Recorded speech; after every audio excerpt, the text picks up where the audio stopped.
बिल्कुल। जीवन की। जैसा मैं कह रहा हूँ, ये तो कक्ष अपने आप में एक एग्जीबिशन हॉल है। बस सर इसी को देख के मैं ये सोचता हूँ कि शायद चलो थोड़ा सा जो है जो कुछ किया तो ये इस रूप में कभी ना कभी रहेगा याद। इसमें मैं एक बात और जोड़ना चाहता सर। हूँ कि कोई व्यक्ति जो उदास हो गया हो जी कि जिंदगी क्या चल रही है, जी मैं जी जीवन में क्या कर रहा हूँ, करने से क्या होगा। जी जी जी क्योंकि ये सब जब आपने किया, कई ऐसे पड़ाव भी आए होंगे जब आप सोचते होंगे कि क्यों जा रहा हूँ मैं यहाँ पर, जी या ये काम मैं क्यों कर रहा हूँ। जी जी जी कभी कोई और पारिवारिक समस्याएं भी होंगी। कई सारी ऐसी चीज, ऐसे आयोजन रहे होंगे जहाँ चलने के लिए आपको बहुत प्रयास करना पड़ा होगा, सफलता नहीं भी मिली होगी। तो ऐसे कई लोगों के जीवन में जो उदासी आती है, वो यहाँ आकर के उन्हें ऊर्जा मिल सकती है कि अच्छा, ऐसे बढ़ा जा सकता है। मैं वहीं से जहाँ से बात को छोड़ी थी कि 80 के आसपास से हमने शुरू किया था, तो उस समय जब गांव-गांव में गए, मैं जौनसार बावर के जितने भी गांव हैं, हमारी कितनी है 39 खतें हैं, खतें यानी पटियाँ, और एक खत में 10 से लेकर 25 तक गांव होते हैं जी। जी। और 358 के करीब सारे राजस्व गांव हैं। 100 के करीब हमारे दलित और मजरे छानियाँ जहाँ लोग बारहमासी रहते हैं वो है। तो लगभग 3 बार नहीं तो 2 बार तो जाना हुआ ही हर गांव में, और हर गांव में मैं नुक्कड़ नाटक करने ही गया हूँ, बाकी किसी काम से नहीं। तो उस समय उन्होंने तो बोला ही, जिस गांव में जाते थे टीम का नेतृत्व तो दल नायक मैं होता था, और कोई सरकार का कुछ नहीं, कहीं से ऐसा नहीं कि ये किसी विभाग के सरकार की तरफ से है। हम लोगों का एक आपसी समझौता था कि कुछ करेंगे। तो सब लोग बोलते थे कि अच्छे खासे हुआ भी आप ये मांगने का, उनको ऐसा लगता था ये गांव में जो है जैसे आते हैं ना मांगने के लिए कुछ ऐसे, तो बहुत सारे लोग नसीहत देते थे कि ऐसा आपको नहीं करना चाहिए। लेकिन जब हमारा वो नाटक देखते थे, उसके बाद हमारा व्यक्तिगत परिचय पूछते थे, तब उनको लगता था कि नहीं ये लोग ऐसे फालतू लोग नहीं, क्योंकि वो बहुत प्रतिष्ठित लोगों के घरों के और एक प्रकार से कला के गुणी लोग थे, विशेषज्ञ लोग थे। तो प्रोत्साहन मिलता गया गांव से।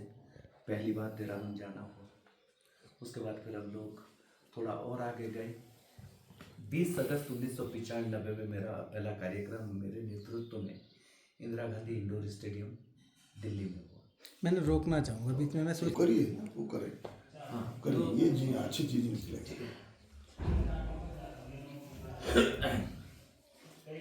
तो उसके बाद हम लोग जब ये पूरी परिक्रमा करके आए 1995 20 अगस्त को, एक लिटरेसी साक्षरता उस समय अभियान एक उस पे था, तो गांव-गांव से स्कूलों के से बच्चों को उनको बुला के, तो हम लोगों का जो पहला ऑडिशन है वो गांव में हुआ। गांव के बाद फिर चकराता में हुआ, और चकराता के बाद फिर देहरादून में टाउन हॉल में हमारे 6 ब्लॉक हैं, 6 ब्लॉकों के बच्चे आए, और कुछ भाग्य था कि उसमें जब घोषणाएं हुई तो पहले नंबर पे वही दल आया जिसका नेतृत्व में कर रहा था। इतनी खुशी हुई कि बहुत ज़्यादा, फिर बोला कि अब इसके बाद पूरे देश का होगा, और ये इंदिरा गांधी इंडोर स्टेडियम में हुआ।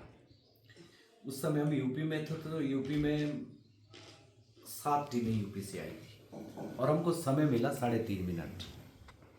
7 टीमों को समय 3.5 मिनट, एक टीम के हिस्से में आए 30 सेकंड, और 30 सेकंड में हमको अपना इधर जनजाति क्षेत्र जौनसार बावर का करना था।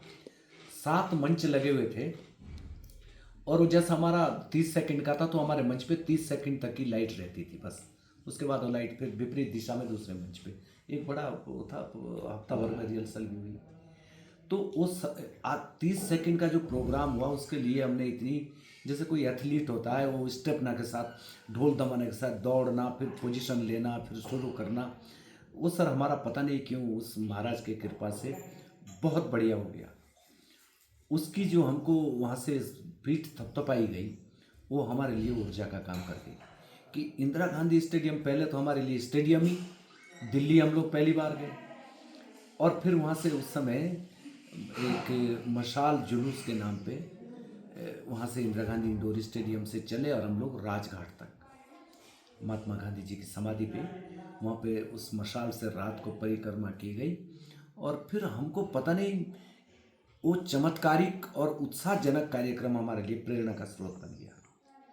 बस उसके बाद सर फिर हम लोग देश के कोने कोने में गए। शायद कोई छूटा हो तो, लेकिन भारत का कोई सा भी ऐसा बड़ा थिएटर, बड़ा ऑडिटोरियम नहीं है, स्टेडियम नहीं है। जैसे इंदिरा गांधी स्टेडियम हुआ, मेजर ध्यानचंद स्टेडियम हुआ, जवाहरलाल नेहरू स्टेडियम हुआ, दिल्ली के बड़े बड़े सब में हमारा ट्राइबल का जो दल जाता था उसका नेतृत्व किया। और लास्ट में उस पराकाष्ठा पे पहुँचे जब दुनिया का सबसे बड़ा कार्यक्रम हुआ, वर्ल्ड कल्चर फेस्टिवल दिल्ली में हुआ था। उसकी तो परिभाषा ही ये थी कि उसमें 155 देशों ने हिस्सा लिया, 155, और 155 देशों से कोई ना कोई उनका या तो राष्ट्र अध्यक्ष आया, या उप प्रधानमंत्री आया, या उपराष्ट्रपति आया, 155 देशों से। और सांस्कृतिक दल तो थे ही। 7 एकड़ का वो मंच बना था और पूरे दुनिया से 35,000 कलाकार आए थे। उसमें गिन के 400 कलाकारों का दल उत्तराखंड से गया था और महाराज की कृपा से उसका नेतृत्व मेरे को करने का मौका मिला। ऑनलाइन ही उसके सब ज्यूरी थी, वही सेलेक्ट करती थी, वही देखती थी। और उसमें भी हम लोग फिर जब दिल्ली पहुंचते हैं तो उसमें तो ऐसा जैसे हम लोग स्वर्गलोक में चले गए, क्योंकि 35,000 जहाँ कलाकार हो, उतना बड़ा वो जश्न, चमत्कार यहाँ भी थमा नहीं। वहाँ भी हम लोगों के 400 कलाकार, वो 7 एकड़ का जो मंच था उसका अंडे आकार का था, आँख के आकार का था। तो हमारे 400 कलाकारों को एक कोने में खड़े कर दिए जाते थे रिहर्सल में। रिहर्सल चली खूब, कभी हम पाकिस्तान के आसपास आते, कभी इंडोनेशिया के, कभी रशिया के, जो भी उसमें होता था। लेकिन सर जब उसका फाइनल हुआ, जिस दिन लास्ट था, उस दिन जो है हमारी जो टीम थी 400 कलाकार की, वो उस मंच के बीचों बीच खड़ी करती थी। उत्तराखंड का हमारा परात नृत्य, हमारा वो नगाड़े, हमारे वो कंधों पे चढ़ के वो फूल गिराना, सबके सब। तो उसमें हमको मिला था 1.5 मिनट का टाइम। हमारा जो फोकस था वो 1.5 मिनट ही था हमारे ऊपर वहाँ भी। और 1.5 मिनट का वो कार्यक्रम हमारे लिए आज भी हमारी वो सबसे बड़ी उपलब्धि है। ये 2016 की बात है। 2015 में उत्तराखंड से जो दिल्ली राजपथ के लिए दल गया था यहाँ से जौनसार से, उसका भी मैंने नेतृत्व किया था। और वो भी आज तक का सबसे बड़ा कार्यक्रम माना जाता है राजपथ का, क्योंकि बराक हुसैन ओबामा जी, तत्काल राष्ट्रपति अमेरिका, वो उसके मुख्य अतिथि थे, और देशों के भी थे। और प्रणब मुखर्जी साहब हमारे राष्ट्रपति महामहिम, और वहीं की ये तीनों तस्वीरें हैं। ये महामहिम है, यहाँ पे प्रधानमंत्री जी हैं, यहाँ पे उपराष्ट्रपति जी हैं, और ये हमारा राष्ट्रपति भवन में एक मुलाकात होती है लास्ट में, तो कुछ चुनिंदा दलों को राष्ट्रपति भवन बुलाया जाता है। तो ये हमारी पूरी टीम वो है।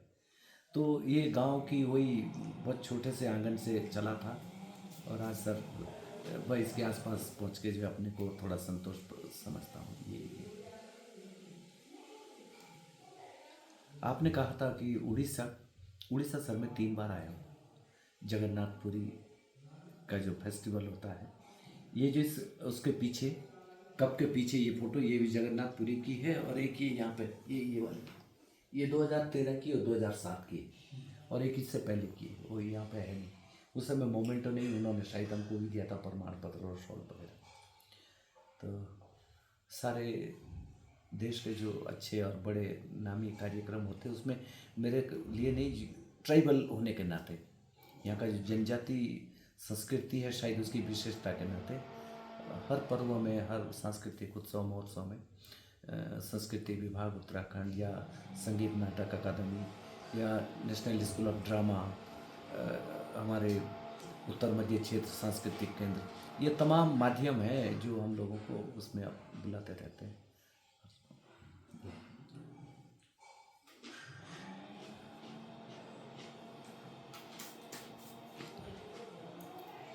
जैसे अभी एक कला यात्रा आपकी जीवन उसका साक्षी है। जी। आप जैसे कोई 4-5 लोग इस उत्तराखंड से जी। आप निकाल पाए क्या? उत्तराखंड से आज शायद लोगों ने इस बदलते हुए परिवेश में और पश्चिमी संस्कृति का जो दबाव मानिए, आंधी मानिए, चकाचौंध मानिए, परिवर्तन का दौर मानिए, इसमें सब जनजातीय संस्कृति को उस गांव के आंगन में जिंदा रखना वो एक चुनौती रही है। क्योंकि हम अपने घर के बच्चों को भी रोक नहीं पा रहे हैं आज फटी हुई पैंट पे, वो जो भी आजकल का पहना हुआ है, बड़े मुश्किल हम कहते हैं कि इसका पहले देख लीजिए बेटा, हम तो इस परिवेश के हैं, तो ये पहनावा पहले हमने इसलिए पहन लिया कि कपड़े होते नहीं थे, तब नंगे घुमा करते थे, और आज जब हैं तो तब फिर क्यों ऐसा ये वो, तो ये माहौल हो गया। उसके बाद भी वो संस्कृति काबिज करना जिसमें हमारी महिलाओं का आज भी शरीर का एक मतलब ये जो यहाँ पे है, यहाँ पे हम लोग पाजेब पहनते हैं, पाजेब से ऊपर का हिस्सा आप हमारे महिला का नग्न देख नहीं पाएंगे। गले में जो कुर्ती पहनी जाती है उसका पल्लू यहाँ से ऐसे आता है, गला भी इतना ही दिखेगा, उसके बाद जो भी गहने वगैरह होंगे वो होंगे। यहाँ पे हाथ में यहाँ तक बंद, और उसके बाद वो चूड़ियाँ पहनती है, माथे में यहाँ तक ढांटू आ जाता है, इसमें तुंगल और यहाँ पे उतराइयाँ, कान यहाँ पे बुलाक और यहाँ पे नथ, हाथों में यहाँ से गले से लेकर हमारी है शूच है, यहाँ पे कांडूड़ी है, हार है, तेमणियाँ हैं, ये बहुत सारे वो है हमारे फिर गले के आभूषण। और पुरुष वर्ग में हम लोग चौड़ा पहनते, जंगेल पहनते, डिगवा पहनते, हाथों के अलावा वहाँ भी कुछ शरीर का अंग दिखेगा नहीं। लेकिन उसके बावजूद भी जो हमारी खूबसूरती है, कई मंचों पे हमको ये बोला जाता है कि उत्तराखंड, हिमाचल और कश्मीर, ये तीन जो दल हैं ये मेकअप ना करें, क्योंकि ये अपने आप में इतने सुंदर हैं कि बेकार में वो नकलीपना हो जाएगा। तो हमारी जो अपनी एक खूबसूरती थी वो सर आज जो है कहाँ पे है, बहुत सारा हमने खो दिया, बहुत सारा विलुप्त हो गया। आपका प्रश्न था कि कितने लोग इस कला ये हमारी मतलब आज के ये तो शोध का, मूल्यांकन का, शायद अनुसंधान का एक विषय होना चाहिए था, क्योंकि ये संस्कृति कम और ये मानवीय मूल्यों का एक तिजोरी है जिसमें सहकारिता की भावना है, प्रेम की भावना है, हम लोग किसी के दुख में दुखी और खुशी में खुश, ये हमारे समाज की प्रमुखता है। जबकि आज आस पड़ोस में रहने वाला व्यक्ति भी आपस में कितने दिन ठीक से बोल पाता है, ये दौर आ गया है। हमारे पितरों ने, पुरखों ने, बुजुर्गों ने, बड़ों ने ऐसे ऐसे लोकगीत बनाए कि शायद आज से 15-20 साल पहले हमारे इस जनजाति क्षेत्र का एक पैराग्राफ भी कहीं लिखा हुआ नहीं था। सब कुछ गीतों में था और गीतों में सच्चाई थी। मतलब कथित परंपरा। सब, कई जगह का नाम है वो भी किसी कारण से है, किसी गांव का नाम है वो भी किसी कारण से है, और किसी व्यक्ति का नाम है वो भी किसी कारण से। आज तो गूगल से देख के नाम हम लोग रख लेते हैं, लेकिन उस समय जो नाम होता था वो नाम भी कुछ तो ऐसे ही होते थे। जो बुधवार को पैदा हुआ उसका नाम बुधारू, जो शुक्रवार को हुआ शुक्रू, ऐसे ना महीने के नाम पे भी, जो माघ में पैदा हुआ उसका नाम माघू है, जो चैत में पैदा हुआ उसका नाम चैतू, चैत सिंह, माधो सिंह, माघो सिंह। तो ये था, और वो फिर जिंदा रहता था। और लोग आज वो असलीपना सब बनावटीपन में आ गया। हर चीज़ के लिए आज विश्वास होता नहीं है कि जो आदमी बोल रहा है ये कभी था। ये जनजाति क्षेत्र जौनसार बावर एक कोई साधारण ज़मीन का टुकड़ा नहीं रहा है, ये कोई भूमि का कोई एक, यहाँ पे सर बहुत सारी चीज़ें, बहुत सारे योगी, बहुत सारे हमारे तपस्वी, बहुत सारे बड़े बड़े, जैसे पांडवों का आना हुआ, यहाँ पे गुप्तवास जैसे 1 वर्ष का कार्यकाल बोलते हैं, यहाँ पे लाखा मंडल, हनोल मासू देवता जैसे, ये गंगा, ये यमुना और टोंस नदी का संगम हमारे इस क्षेत्र को इतिहास के पन्नों पे बहुत ऊंची जगह और अपने देश के मानचित्र पे अच्छे कार्यों के लिए जाना जाता है। लेकिन संस्कृति के ऊपर जिस खोजबीन के साथ जो आपने कलाकारों की बात करी उनको पहचाना जाता समय से, तो वो हमारी एक विरासत बच जाती। लेकिन वो कलाकार, वो हमारी एक लाइब्रेरी, पूरा पुस्तकालय था जो अपने अपने कला के साथ चल दिया। बहुत कम बचा हुआ है, क्योंकि ये सब व्यक्तिगत काम हो नहीं पा रहा है। इसके लिए सामूहिक प्रयास चाहिए और बड़ा प्रयास चाहिए।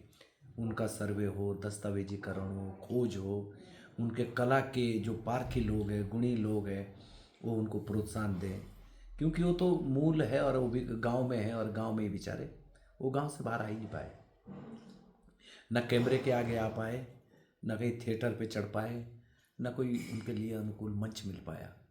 नहीं तो कितने, हम तो आज कहते हैं कि वो कलाकार नहीं थे, वो तो एक रूप था कला का, जिसकी हम आज बातें सुनते हैं अपने पिताजी से, अपने बड़े बुजुर्गों से, कि वो लोग ऐसा गाते थे, वो लोग ऐसे पराक्रमी थे, वो लोग इतना इतिहास गाते थे। एक आध कलाकारों के दल तो होते जो पूरे 12 वर्ष में घूमते ही रहते थे, गाते ही रहते थे। किसी भी मांगलिक घर पे पहुंच गए तो पूरा इतिहास गा देते थे। तो वो परंपरा सर आज बिल्कुल विलुप्ति की कगार पे। उसमें पॉलिश ज़्यादा हो गई, बनावटीपन आज ज़्यादा हो गया, वो थोड़ा सा स्टेज का माहौल आ गया, लेकिन उसमें जो वास्तविकता थी, हमारे लोक नृत्य के जो आयाम हैं, लोक नृत्य के जो प्रकार हैं, रूप हैं, उसके पद चाल संचालन है, गायन की विधा है, उनमें बोलों में जड़ी बूटियों का समावेश है, जड़ी बूटियों के नाम है, पेड़ पौधे फूलों का जिक्र है, बाग बगवान कैसे, उनका सब कुछ उसमें है।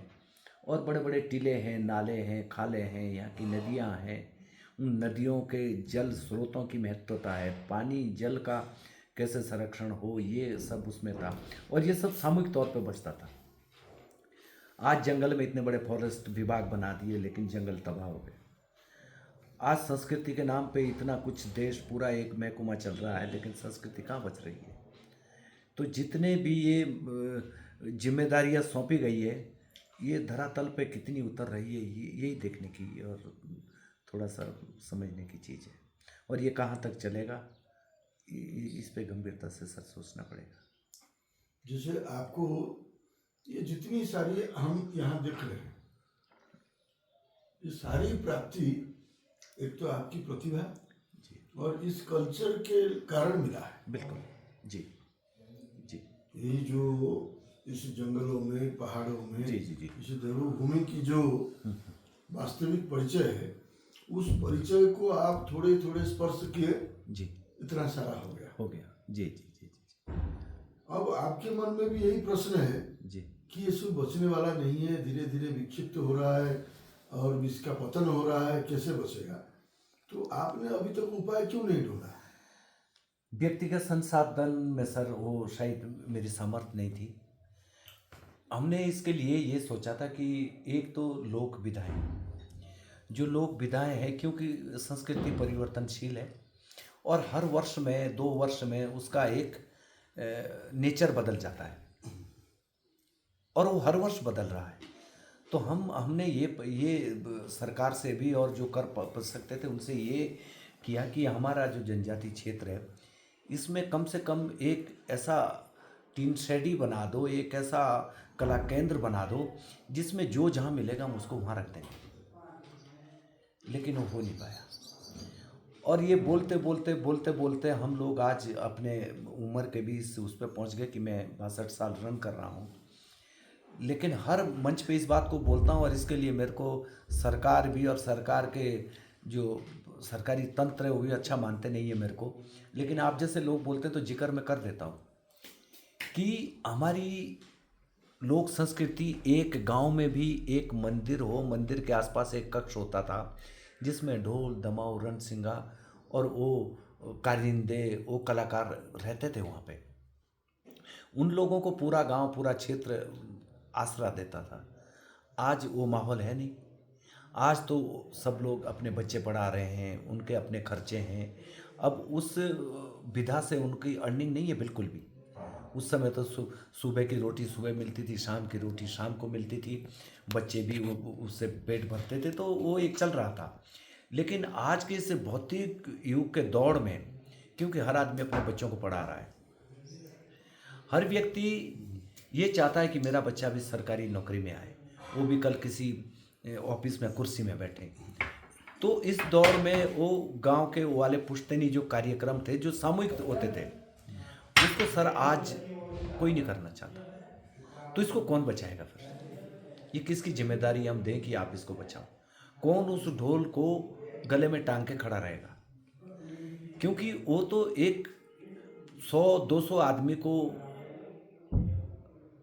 नचाने वाला एक काफिला था। तो उसको मतलब 80 के दशक में तो बिल्कुल ये विलुप्त हो ही गया था। जो हमारे आउटडोर फेस्टिवल थे ना, उसको भी लोगों ने छोड़ दिया। जैसे आज तक इसको प्रोत्साहित करके, जैसे आपको यहाँ तक पहुँचाने वाला कोई सरकार है क्या? नहीं। आपको यहाँ तक पहुँचाने वाला, आज हम कहाँ से आकर के ये प्रतिभा है, यहाँ एक ऋषि बैठा है अपने जीवन की तपस्या के साथ यहाँ जंगल में, चलो मिले इसको। जी जी जी। उसका अभिव्यक्ति देखे। जी जी जी। क्या वो मन में है, हाँ। क्या चल रहा है। बिल्कुल। अभी थोड़ी देर में मरेगा। हाँ। 20 साल 30 साल के अंदर तो मरेगा। बिल्कुल बिल्कुल। शरीर छोड़ेगा। जी जी। मरेगा नहीं। जी जी। आप मरोगे क्या? आप अब मरने वाले नहीं हो। ये सब आपको बिल्कुल युगों युगों तक जिंदा रखेंगे। जी जी जी जी। लेकिन शरीर छोड़ने से पहले वो क्या करके जाना चाहता है? आपने जैसा 5 लोगों को अगर नहीं कर पाया तो क्या सफलता है? ये लोभ है, ये तो माया है जी। ये सब तो माया है। बिल्कुल बिल्कुल बिल्कुल। तो इसलिए इसके लिए क्या करना चाहिए? आपको सरकार ने नहीं बनाया, आप अपनी तपस्या से बने हो। जी जी जी। ऐसे ही तपस्या के लिए प्रेरणा क्या है? क्योंकि अभी सरकार करेगा नहीं, क्या करेगा बताइए? जी जी जी। सरकार एक सीमा के तौर पर रहे, करेगा, इसलिए अपनी क्या कर सकते हैं? अच्छा, अभी ना सर, चलिए आप फोन कर लीजिए। अभी आपने एक प्रश्न किया था कि आप चल के आए। मैं तो अपने घर में था, दूर से आप चल के आए, तो इसीलिए हम आपके ऋणी हैं कि आप आए, मैं तो अपने घर में था। यही शायद वो प्रश्न था कि जो कलाकार जहाँ थे, सरकार को वहाँ आना चाहिए था, उनको ऑडिशन के लिए वहाँ नहीं बुलाना चाहिए था। क्योंकि वहाँ ऑडिशन देने शिष्य तो चले जाएंगे, लेकिन जो गुरु है गांव में, वो क्यों जाएंगे? तो अगर उनकी पूछ होती तो ऑडिशन देने के लिए भी वहीं भेजना चाहिए था। क्योंकि बचना गांव चाहिए, बचना वो गुरु चाहिए जो इस कला का बीज है। हम लोग खेतों से जब भी अनाज लेके आते हैं तो बीज को रखते हैं कि अगली बार फिर काम आएगा। एक बार कितनी अच्छी भी फसल अगर हम उसको सारी खा जाएंगे, बीज को रखेंगे ही नहीं, तो अगले सीजन में क्या बोएंगे फिर? इसका अर्थ ये हुआ जी कि आपकी पहचान, आपकी परिचय, आपकी संपर्क की जो दायरा, इसके कारण आप एक बाहर आ पाए, समाज आपको पहचान पाया, आप देश भर में घूम पाए। जी। आप जैसे प्रतिभा और भी है। मेरे गुरु हैं सर। वही मैं बोल रहा हूँ। बिल्कुल। आप जैसे प्रतिभा और भी है, आपसे बढ़कर भी है। बिल्कुल। वो वही जंगलों में बैठे हैं जो जिनके पास जाना चाहिए, जिनकी प्रतिभाओं को सामने लाना चाहिए, जिनके पास जो धरोहर है, जो प्रतिभाएं हैं, जो कला की, संस्कृति की जो सुगंध है उनके पास, उसको फिर से आगे लाना चाहिए, नए जनरेशन के साथ जोड़ना चाहिए। ये एक काम होना जरूरी है। बिल्कुल बिल्कुल। यही हम चाहते थे कि आप मेरा सर यही कष्ट भी है ना, अगर मैं इस जौनसार की, अपने जनजाति क्षेत्र की, उत्तराखंड की परिक्रमा या वो ना करता तो शायद मेरे को दुख नहीं होता। मुझे ऐसा लगता कि मैं हूँ और ये है। मुझे पता है कि हमारे उत्तराखंड में ऐसे ऐसे गुणी लोग हैं, वो लोग हैं जिन्होंने लोक वादन में पशुओं को अपने वश में कर लिया। अभी हम लोगों ने एक बड़ा कार्यक्रम करा था, महाराज जी ने करवाया था, परम आदरणीय हमारे संस्कृति मंत्री सतपाल महाराज जी ने। उन्होंने अपने प्रेम आश्रम में उत्तराखंड के सारे ढोली इकट्ठे किए और कहा कि हम लोग करीब 1500 ढोल बजाएंगे और छत्तीसगढ़ का जो 1300 कुछ का एक रिकॉर्ड था उसको बीट करेंगे और गिनीज बुक ऑफ रिकॉर्ड के लिए हम लोग आएंगे। हम लोग गए तो सर मैं 500 ढोल हम लोगों ने यहाँ से इकट्ठे करे। बारिश का मौसम था, अगस्त का, तो कुमाऊं से एक भी ढोल नहीं आ पाया। कम से कम 3-4 जगह से रास्ते टूट गए 2 दिन पहले। हम लोग भी 1300 के आसपास आके सिमट गए। वहाँ पे टेहरी से कुछ ऐसे कलाकार आए। एक तो उत्तम दास जी एक नाम है, राष्ट्रपति पुरस्कार प्राप्त हैं। उन्होंने मंच से बोली इस बात को कि मेरे जो पिताजी हैं, मैं अपने पिताजी की बात कर रहा हूँ, और क्योंकि मैं अपने पिताजी की बात कर रहा हूँ तो मैं झूठ नहीं बोल रहा हूँ, कि वो जब ताले बजाते थे तो जंगल से वगैरह गांव में आते थे, आंगन में आते थे, और उनको वो उसी पे रिझा के नचा के और फिर वो ताले बजाते थे और फिर वो चले जाते थे। हम लोगों को भी ऐसा लगा कि ये फ्रॉड, ये ऐसा कैसे हो सकता है कि भगेरे आएँ और नाचें और जाएं। लेकिन उनके बात में विश्वास था, और जब बाद में उन्होंने बजाया, वो ढोल और दमाव इकट्ठा ही बजाते हैं। ढोल सागर बजा के सुनाते हैं उसका एक एक श्लोक। तो वो उनके बेटे हैं, और उनके दादा परदादा वो थे जो मतलब उतने वो थे। लेकिन सर वो वाला दौर हमने खो दिया। काश वो जिंदा रहते तो आज हमारे पास कितनी बड़ी कला होती। यही है कि टेहरी में भी वो ये हाल था, कुमाऊं में और भी ज़्यादा था, जौनसार में भी कुछ कुछ थे। लेकिन आज हमारे पास गिनी चुनी ताले रह गई। जैसे हमारे हर घर में पहले 20 अनाज सब घर में होते थे, क्योंकि 20 अनाज कभी पूजा के लिए, कभी कुछ घुमाने के लिए लगते थे। तो एक घर दूसरे घर मांगने नहीं जाता था, उसमें अपनी शर्मिंदगी भी महसूस करता था। तो 20 अनाज हमारे घर में होते थे। आज सर हमारे घर में 3 या 5 अनाज नहीं, खो दिए हमने वो सारे। अब उसका ना बीज है ना खेतों में बोई जा सकता, वो हम कहाँ से लाएंगे? जिसमें चाबरी है, हमारा दूना है, हमारे जो है पुराने टाइप की चौलाई थी, और पुराने टाइप के वो थे काले वाले मांस थे, भरट थे, ये जो है जिसको आप फाफड़ा बोलते हैं, जिसका पुड्डू का आटा बनता है, वो था। चौलाई के खेत लबालब रहते थे, लाल बने हुए। बीजी नहीं रहा, लुंडरा था। अब कम से कम 8-10 अनाज तो वो है जो मैं पहचान पाता हूँ। मेरे जो बच्चे उनको तो पता भी नहीं कि गोल होते हैं या लंबे होते हैं। तो ये प्रजातियाँ चाहे हमारी रही हो, चाहे हमारे अन्य की रही हो, जो सर खो देंगे ना, वो तो फिर करोड़ों भी खर्च करोगे नहीं मिलेंगे। उसको समय पे बचाना चाहिए। और हमारी यही एक पीड़ा है कि समय पे जो बचा हुआ है हमारे सामने हर साल वो विदा हो रहा है, लेकिन कर नहीं पा रहे। हमारी सामर्थ्य नहीं है, जिनको करना चाहिए वो कर नहीं पा रहे हैं। ये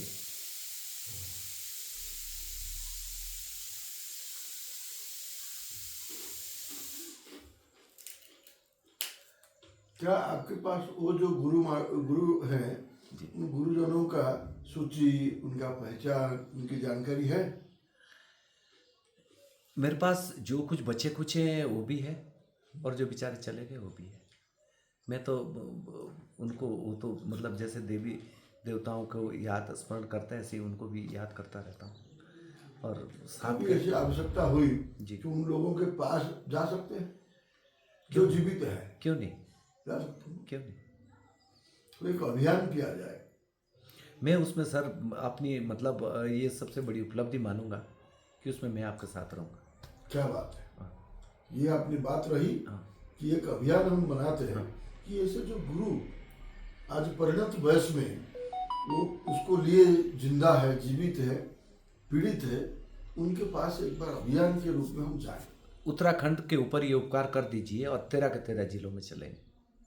उपकार नहीं, ये दायित्व है। हमारे लिए सर ये उपकार हो जाए। नहीं, आप ही का दायित्व है, आपका कर्तव्य है।